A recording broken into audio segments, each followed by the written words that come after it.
Now if you've got a sump, it's really important to understand how the sump works. So when you're filling the sump, what you basically do is you fill the aquarium so the aquarium is full until the water is starting to go down into the sump. So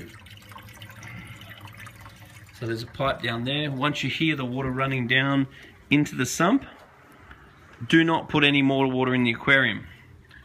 Then you fill the sump up so it's a couple of centimeters off the top of the water.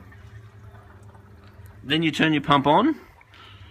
Then you get a texter and mark on the glass at that water level.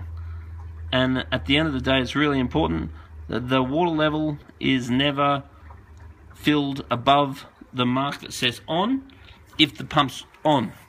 Otherwise, if you turn the pump off, then the water from the top will drain down to the bottom and it can overflow.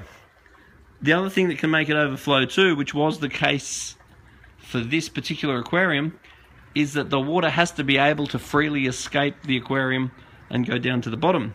Now this particular aquarium here, which is a large, unique bullet-shaped aquarium, the water actually entered the sump through the bottom.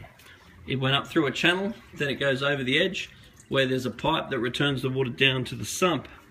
But because there was a thick layer of sand in this tank, which has since been removed for this reason, the water wasn't able to go through the sand quick enough, so therefore the pump was pumping the water into the tank, overfilling the tank. Therefore the sump was running dry.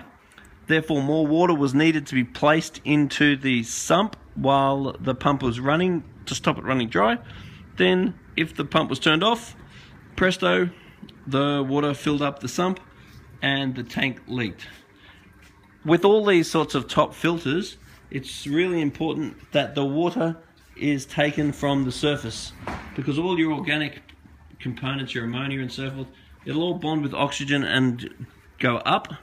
So therefore, in a perfect world, you really want a filter that's removing water from the top of the tank, not removing water from the bottom of the tank.